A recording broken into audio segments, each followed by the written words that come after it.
आज हम बात करने वाले हैं सीआईडी के सीजन 2 के एपिसोड नंबर 63 के बारे में। पहले इस एपिसोड की एक छोटा सा इंट्रोडक्शन देखने को मिलता है जिसकी जरूरत बिल्कुल भी नहीं थी। स्पॉइल कर देता है चीजों को। एपिसोड धीमे धीमे आंच में पके फिर न मजा आता है। अभिजीत फ्लर्ट कर रहा है तारिका के साथ लैब में और रिस्पॉन्स तारिका जी भी दे रही है। डॉक्टर सालुकी की बात करती हो तो अभिजीत को दर्द हुआ इन रियल। इन्हें एक मर्डर कॉल आया। एक सक्सेसफुल स्टार्टअप फाउंडर को मर्डर हुआ है। इन्हें सुसाइड लग रहा है। एक चिट्ठी मिली उसके जेब में जिसमें लिखा हुआ है बट कैसे इसके साथियों ने इसे धोखा दिया और उससे कंपनी छीनना चाहते हैं। इसने उस धोखेबाज को मारा है स्लो पॉइजन से। 72 घंटे की जिंदगी बची है उसमें। खूनी मर चुका है और जो मरने वाला है सीआईडी को उसको बचाना है। मर के 6 घंटे हो चुके हैं और 66 घंटे बाकी हैं। सीआईडी वाले चाहते हैं ऑफिस में ये उसकी बुराई करता है। नमन पहला था। अब सार्थक का फ्रेंड त्रिलोक के पास पहुंचते है सीआईडी। ये भी मानता है धोखा धुआ है उसके साथ। उसके पीठ में खंजर घुपा था।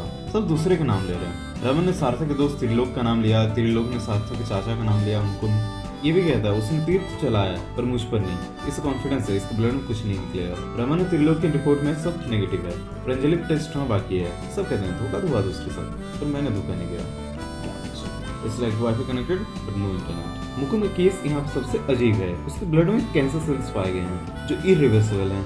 लास्ट स्टेज का कैंसर पर ये सार्थक नहीं कर सकता। कैंसर कैसे इंड्यूस कर सकता है। अब केस और भी कॉम्प्लिकेटेड हो जाता है। किसी बोर्ड मेंबर के ब्लड सेल्स में कोई खास प्रॉब्लम नहीं थी। सार्थक ने कोई बड़ा ट्रांजेक्शन भी नहीं किया तो कॉन्ट्रैक्ट किलिंग का भी कोई सीन नहीं लगता है। अब इस तरह का दिमाग चलता है। एक आदमी है जो हमारी मदद कर सकता है। टेढ़ा आदमी है पर मदद कर सकता है। सैडल जेल पहुंचते हैं। कहानी के हिसाब से 3 महीने पार हो गए हैं। 3 महीने से ये जेल में है और हमें दिखते हैं सालुक साहब। सालुक साहब बहुत गुस्से में हैं। सबसे बेस्ट फॉरेंसिक सर्जन।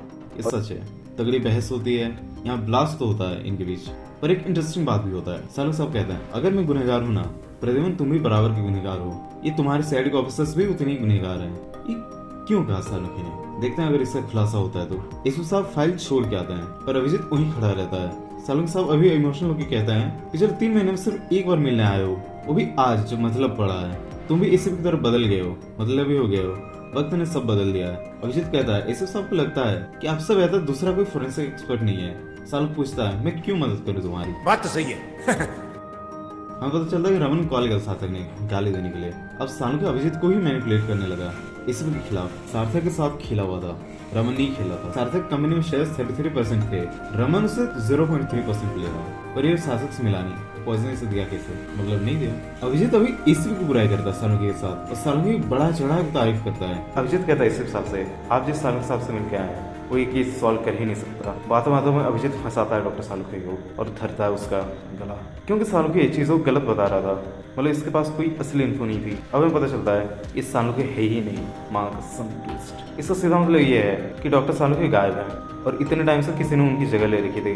अब है कहाँ डॉक्टर सालुकी। क्या किसी ने अगवा कर रखा है। क्या आई गैंग का भी इन्वॉल्वमेंट हो सकता है ये सब में। अगर है तो मे भी बारबजा ने सालुकी को किडनैप कर रखा हो। Anything can happen. आगे के एपिसोड्स में ये सब देखना इंटरेस्टिंग होगा। तब तक के लिए स्टे ट्यून्ड।